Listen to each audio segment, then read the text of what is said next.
Hello everyone, आप सब कैसे हैं। उम्मीद करते हैं आप सब बहुत अच्छे होंगे। सुप्रभात, शुभ संध्या। आइए बात कर लेते हैं महत्वपूर्ण बिंदु जो आप सबके लिए बहुत ही जरूरी है।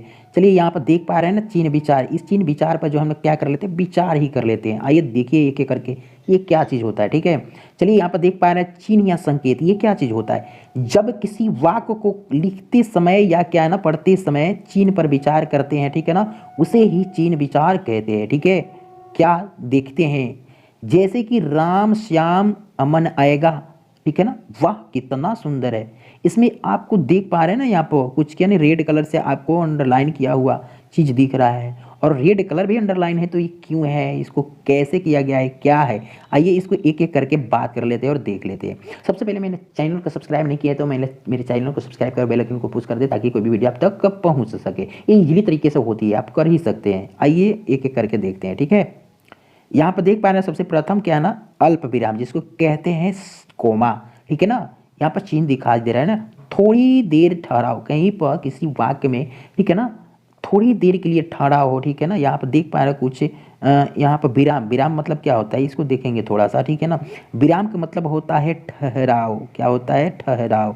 ठीक है ना, थोड़ी देर के लिए कहीं ठहरा हो, वहाँ पर अल्प की बात आ रही है। ठीक है, आइए करते हैं आगे 2 नंबर। ठीक है, अर्ध विराम। ठीक है, जिसको कहते हैं सेमी कोलोन। ठीक है, पूर्ण विराम से कम ठहराओ। कोई वाक्य लिख रहे हैं जहां पर पूर्ण विराम होने वाली है और उस वाक्य में रुक रहे हैं थोड़ी देर के लिए, तो वहां पूर्ण विराम से पहले जो है ना अर्ध विराम का प्रयोग होता है। ठीक है, आइए बात कर लेते हैं 3 नंबर क्या कहता है, पूर्ण विराम। तो पूर्ण विराम आप सबको तो मालूम है, फुल स्टॉप। इंग्लिश में जो है एक बिंदी होती है। ठीक है ना, जबकि यहाँ एक डंडा है। पूर्ण वाक्य जो हो जाती है जहाँ पर कैसे, तो यहाँ पर आइए दिखाते हैं आपको पूर्ण वाक्य में कैसे होता है। ठीक है, जैसे राम, राम जो है ना पढ़ रहा है, क्या कर रहा है, राम पढ़ रहा है। ठीक है, राम क्या कर रहा है, पढ़ रहा है। तो यहाँ पे एक फुल स्टॉप दे देंगे, पूर्ण विराम देंगे।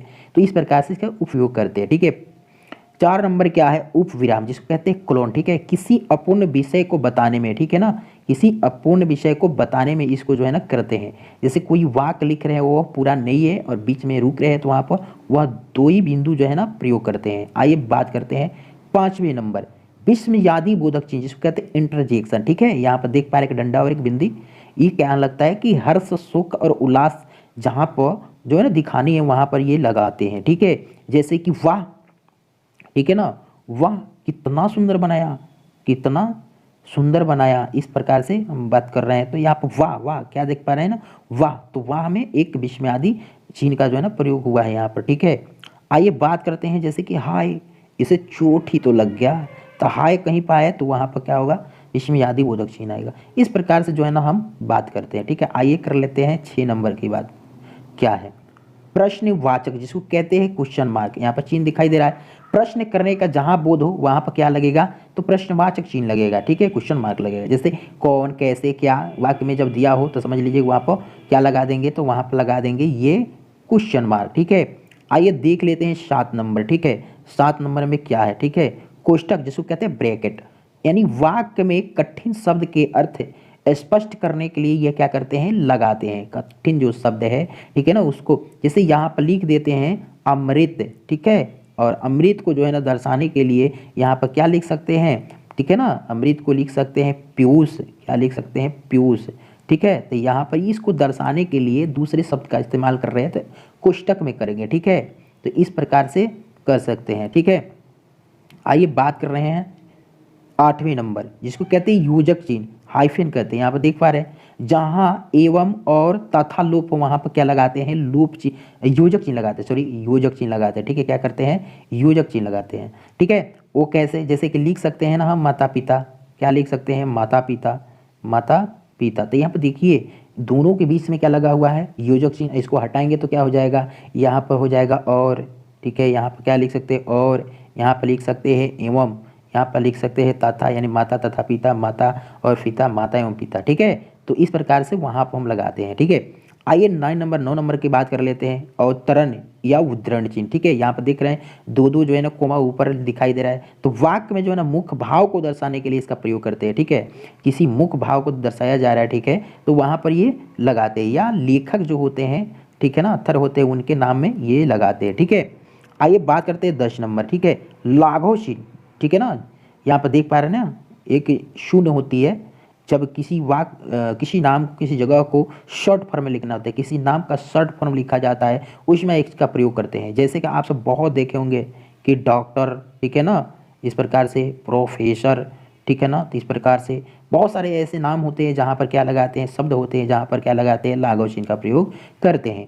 आइए बात करते हैं 11 नंबर आदेश चिन्ह, ठीक है, जिसको कहते हैं फ्लोइंग, यानी किसी विषय को क्रम से लिखने में जो है ना इसका प्रयोग किया जाता है। अगर क्रम से कोई चीज़ को लिख पा रहे हैं ना तो उसको बताने के लिए इसका प्रयोग किया जाता है। उसके बाद में 12 नंबर रेखांकन चिन्ह, ठीक है ना, अंडरलाइन, जैसे कि आप पहले ही फर्स्ट में दिखाए हुए थे, आपको रेड कलर से क्यों अंडरलाइन किया हुआ है, ठीक है ना। तो महत्वपूर्ण शब्द जो है ना रेखांकन करने में, दिखाने में इसको अंडरलाइन करते हैं, रेखांकन चिन्ह का प्रयोग करते हैं। जैसे यहाँ पर हम क्या कर रहे हैं, अंडरलाइन करके ही आपको तो समझा रहे हैं, तो ठीक है, यहाँ पर इस चीज़ का प्रयोग करते हैं, ठीक है।